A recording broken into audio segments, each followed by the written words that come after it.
After a string of hit singles in '94 and '95, Ash were right up there on the shortlist as one of the bands most likely to succeed and make it to the very top. Well, in 1996, they leapfrogged over everybody and became the success story of the year. Hit single followed hit single. They toured the world. Their debut album, called 1977, made it to the #1 spot in the British album charts in its first week of release, and two of them are still only teenagers. Okay, Tim, 1996, how was it for you? It was interesting. It was a great year, actually. It was sort of growing up kind of year, and just settling into what we want to do, you know.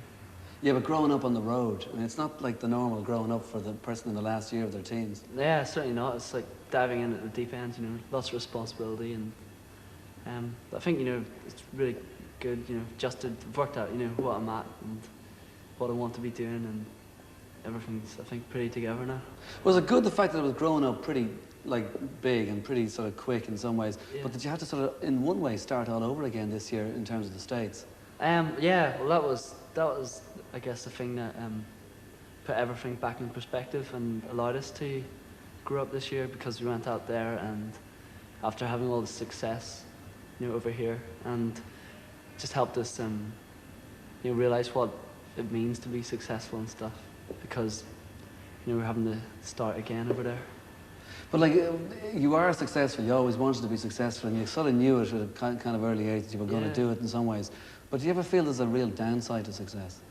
Well, there can be if you take it too seriously, I think, but that's one of the secrets, you know, don't take it too seriously, just enjoy it.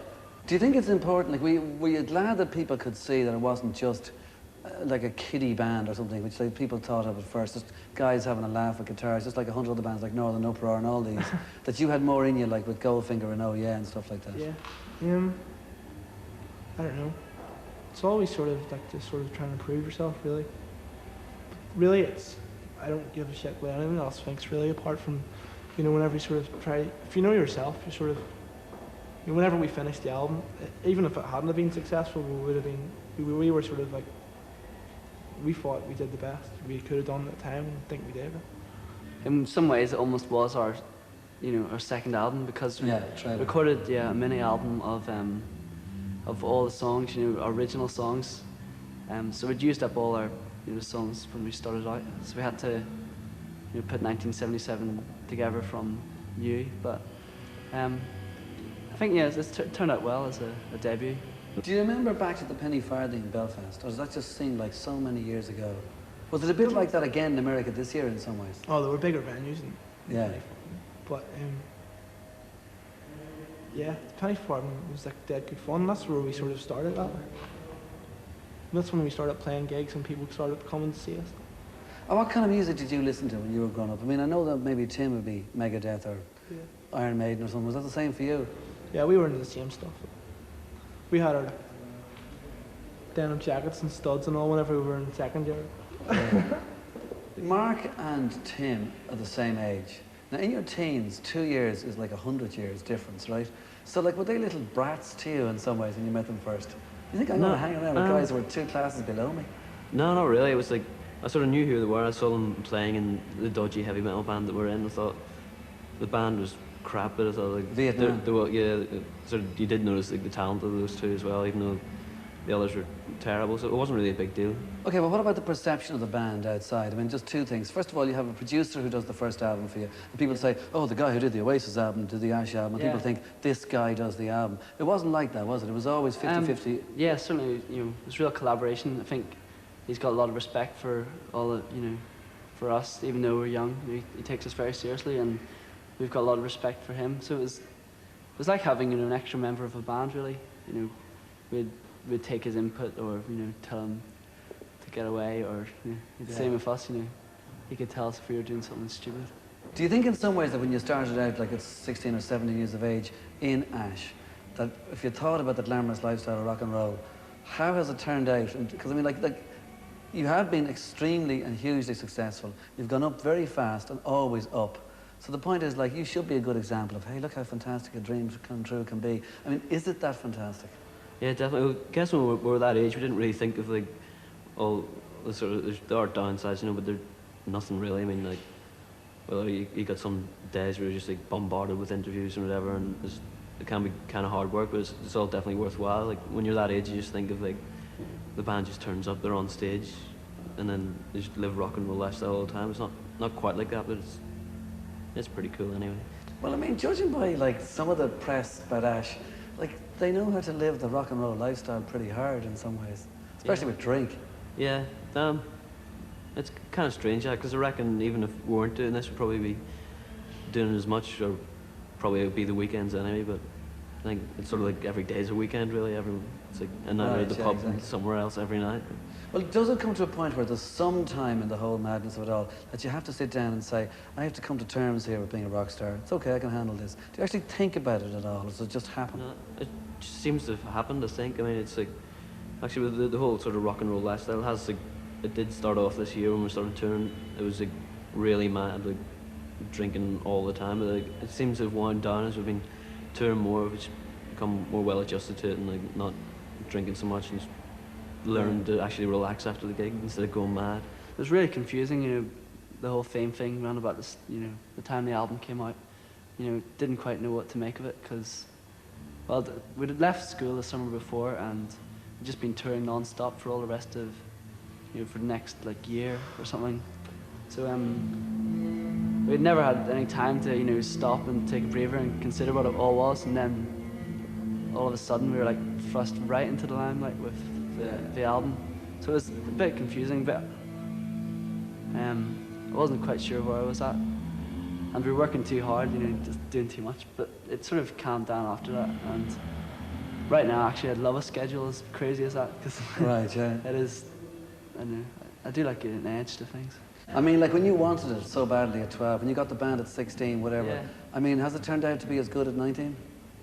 Definitely, because I think the thing I wanted out of, you know, being in a band most of all was freedom, you know, to not have to, you know, not be in a job, you know, or like sitting in an office or something. It's to be, you know, out there doing things my way, you know, the way we want to, you know, just living your life free, which is certainly, that's definitely, you know, come off, right? But do you ever sit back sometimes like, oh, we're overdoing it here? I mean, a gig is a gig, but then 6 hours afterwards is all madness.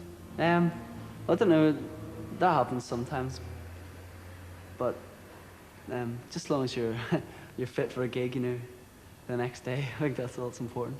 When you go back to Jan Patrick, though, and see the people that you grew up with, which is only just a few years ago, it might seem like 100 years ago now, but it's only just a few years ago, do you ever look and say, God, if I ever give out about this, carry on with Ash, it's better than this? Yeah. Well, you sort of see people, and you know, everyone from school and all, like doing jobs and all, and you sort of go, that would be shit. Is there anything about being an Ash that you don't like? Sometimes you get really homesick when you're away, but then when you come home and if you're there for too long, you sort of get agitated because you're restless. Yeah, well, I think, don't know, all the friends are really cool about the whole thing, and it's like, treat them as normal. But Are they? There's no jealousy, or there's no, there's your man, the bloody rock star, who do you think he is? I think they're all like, it's just the thing is something I do, and it's pretty cool, but like, I don't know whether this would be a thing for them. It's definitely, I wouldn't want to be doing what they're doing now, you know. Like, I suppose I could cope with it, but now when you get a taste of this, it's like, this is the best. Yeah. I couldn't go back to that, you know. Is it the personal side of things sometimes that are written in the tabloids that you don't like? I don't care. I also don't care. Don't care at all? No. The only thing I care about is, you know, whenever your parents or whatever, your granny or whatever, she gets other people giving them stick, you know. That's whenever you sort of get your parents out of that, you know. But I honestly don't give a shit what's written in the papers, because I think most people know it's all crap anyway.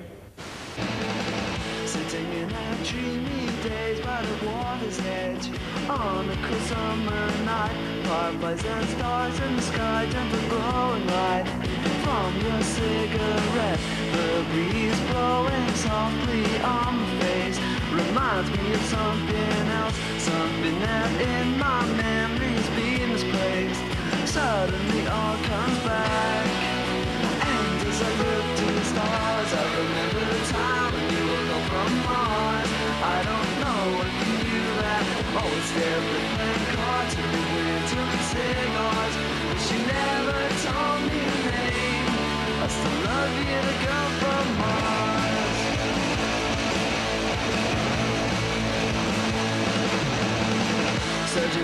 the darkness over the moon and strand, electricity in the air, twisting all through the night on the terrace.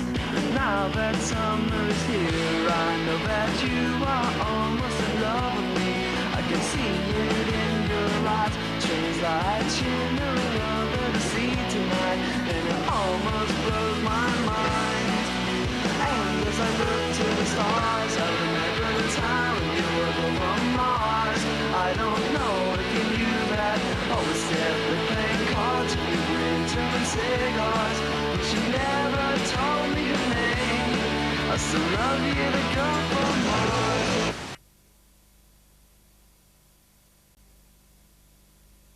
Your debut album went straight into #1 in the British album charts. Did that mean, where were you when you heard that? We were all in the bar in somewhere in London, and we were all sort of, didn't know for sure, but we had midweeks and stuff which said we were #1, and we sort of just were all sitting around crossed fingers waiting for the phone call. It was so weird. We're just sort of like all sitting around. There was like a big crowd, big party of people, all the record company and everyone involved, just sort of praying, waiting for the call, and it came, and it was like a big relief, you know. Then it was just party. And was there worry at any stage at all? I mean, like, there's Alanis Morissette and Oasis there, #2 and 3. There's new albums that week from The Cure and Sleeper and Everything But the Girl. Did you think in any way that, like, jeepers, you know, these guys are better known than we are to an extent, so we're not going to make the #1? I don't know. There was no reason why we shouldn't have done it. Yeah, sure. What about such a thing as a private life? Is there such a thing? Yeah, totally. Actually, we've got a real, good family of, around us. All the people who work for us are really good. So it's actually, it's quite a comfortable life, really. I mean, we've learned to deal with it all. But what do you do? I mean, do you sort of want to make sure there is such a thing as two Tim Wheelers? There's that one that's out there in front of the camera or on the stage or whatever, but there's the real Tim Wheeler as well. Well, I sort of had to, or that's the way I first dealt with, fame, but since then, well, we've been in the States almost like half this year, the last half of the year, and haven't had to, do that. I think I've learned to deal with success, so in the future I won't have to, I can just be honest about everything, really. What's been really mad? I mean, the first gig in Boston, going to Japan. Yeah, Japan's the craziest, actually. The first time we went there was mayhem. I didn't know what on earth was going on, because you're jet lagged for a start, and you arrive after, 10-hour flight, and greeted by all these screaming girls, and that was quite a shock the very first time. Yeah, it was a total shock. The first time there, I was didn't know what to expect, and you just get all these fans. I think the first fan we actually met was about a 35, 40-year-old businessman, suit and tie, coming up and signed my CD and stuff, which is you wouldn't really get that from someone that age here. And then with fans just waiting outside the hotel all the time, it's just crazy. But so I think we have come a bit more adjusted to it. But we've been there 3 times, and actually grown to love the place. It's really cool. 4th time there, it's like you're not so. It's not such a punch in the face, Yeah, right, yeah. And you actually start to know your way around Tokyo. But I mean, is the whole thing good fun? Like, do you enjoy it all? Do you enjoy it all when the gig is over? That's the best bit. Is it? Right. Or just after, the vibe after, sort of, you come off and if it was great, and everyone's just partying, And how do you feel when you played a bad gig and you come off stage? Is it like, to have it, tomorrow will be better? If you play a bad gig, it doesn't, I don't think we've ever played a terrible gig, whenever it really mattered. It's never been a disastrous show. But, if you're in a sort of gig in America or whatever, and it's playing in front of someone else's crowd, and say you just get a polite response or whatever, just walk off and go, fuck them, tomorrow's a different day. What if tomorrow you gotta do all that groundwork to start with. Yeah. But what about something like Oh Yeah? I mean, that was just another song on the album in some ways. Did you know, obviously the strategic placing of it as a single just at the beginning of the summer, did you know it was going to become an anthem for the summer? I think that was something I've been trying to write for a long time, sort of for Girl from Mars and stuff like that. I'd been trying to write a song that captured, that feeling, but I knew I hadn't quite done it. So I was determined, you know, to try and get this song out, and well, I wrote the tune for Oh Yeah, and I thought, you know, this is the one, so I sort of had it planned really. Oh yeah, she was taking me over. And oh yeah, it was the start of the summer.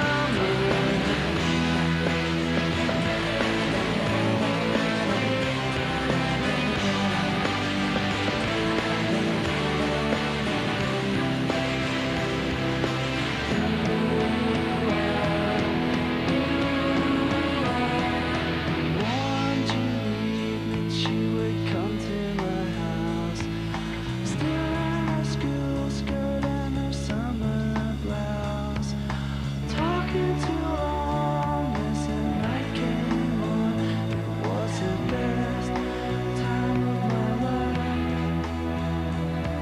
Her beast on lips, kisses sweeter than wine. Things she whispered with breathless sighs. The summer air was soft and warm. Her eyes were making sentiments as her hair came undone in my hands. Oh yeah, she was taking me over. And oh yeah, it was the start of the summer. Oh yeah, she was taking me over. And oh yeah, it was the start of the summer.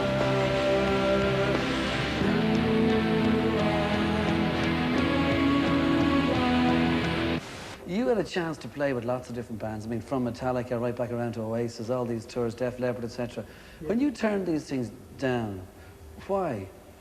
Because we don't need them. Yeah. You know, it's sort of like we got offered to do those big gigs with Oasis in Loch Lomond or whatever, you know. But it's like people always go on about us having Owen as producer, you know, and that's fair enough, like, whatever. But just too many sort of tags, you know. Yeah. Just want to keep away from it. You know, we don't need them. Oasis I really respect as a band. I think they're a great band, but at the same time, we just want to do things in our own terms, not really being seen to be like, trying to latch onto their success and be pulled into that. Like, say, like Ocean Colour Scene and stuff like that. I think it's pretty sick, really, I think. You know, we're doing our own thing, and we just want to do it by ourselves, really. Well, how do you write? I mean, if you've been on the road most of 1996, were you able to write songs there? No, it did take a lot out of me, you know, doing that album, because so just decided I was going to take a big break, and while we were touring, so I haven't really written anything this year, anything since, but we've got a lot of time off, you know, the early next year where we're going to, you know, get some new stuff together. But I wanted to take long enough off so that it was sort of, it would be fresh, you know, I'd have real enthusiasm for writing, and actually, you know, bursting to write some new stuff. And is that the way that you do it? I mean, like, do you write lyrics and melodies, or just lyrics and bring it to the other guys, or what? I write melodies mostly. That's where I start. I find a tune that I think is really strong, and then I just start basing the whole song around that. And last minute, of course, I always write the lyrics, you know, knowing me. Do you worry about the fact that Tim or yourselves don't write on the road? Because a lot of bands do write on the road. Yeah, I don't know. I mean, I don't think it's a problem at all. I mean, the last album was just like bits and pieces on the road, but I think the only real worry is whether, like, this time-wise, whether we're going to be away for too long, you know. Yeah. That could be a problem, but I think we're going to take it in a stride, really, and always ignore all the pressures, really, and just like do what we want to do, and write the tunes we do, and take our time and do it. Do you think, like, that from Uncle Pat through to, say, Angel Interceptor, Kung Fu, whatever, do you think Goldfinger is the one that turns a corner? People say, wait a minute, there's much more happening here. Well, I suppose throughout 1995 we had the three pop singles. It was Kung Fu, Girl from Mars, and Angel Interceptor. And those had all been, well, after our first mini album, I don't know, just had this urge to go, you know, real pop, you know, sort of I was really into Ramones and stuff like that, and so we were getting back into that, and we did this block of sort of free kind of throwaway pop songs, which but then, you know, people started to we knew we needed to be taken a bit more seriously, and I think we needed something a bit more heavier, kind of. So Goldfinger just came out, and it was a song that fitted perfectly. But like going back to those three, I mean, like you're not, when you say throwaway pop, well, like, I you're mean, very proud of them though, I'm presuming. Yeah, I think, you know, it's really strong, especially Kung Fu and Girl from Mars. But it's sort of lighthearted, and so people were just thinking that we just had like one dimension to the band, so we had to prove that we had quite a bit of depth, and Goldfinger certainly did that. Okay, but with those other three though, like, do you think in some ways that when you finally got to listen to an album, which ironically was from a band from the north of Ireland, say from the Undertones, you realised just how brilliant a 3-minute pop throwaway can be? Well, I think it's really important, but I mean, it was just, well, Goldfinger is, I don't, well, see, it's hard to say. Yeah, pop music is, it is the best. So. But like, Goldfinger is still pop, but it's just a different kind of. Yeah, well, Goldfinger and Oh Yeah, I mean, the two from '96. It's just showing we had different moods and different atmospheres, really. So then, what can we expect? Do you think Goldfinger might be a little bit of a sort of a, I don't know, thing for the second album? Yeah, I think I'd be aiming to something more in that vein, but I'm sure I'm really into the Stooges and just real dirty, raw rock, at the minute. So I'm sure we'll be seeing some of that. It's hard to say what way it's really going to go at the minute because like we haven't written anything. Yeah. But I think still definitely we do love just playing like fast and hard, but at the same time melodic. But then we can do the slower stuff as well, and the heavier stuff. Do you say that you're just a rock and roll band, or that you're Irish, or that you're British, or that you're English, or whatever? Just a rock band from down Patter. So if the whole thing ended tomorrow, I mean, right, just bang, the whole of Ash is gone, what do you think you'd be up to? What would you do? Be flying an airplane for the post office. Really? Fair play to you, Mark. All right, listen, thanks for talking to us. Enjoy the game. Thanks a million. Fair play. Riding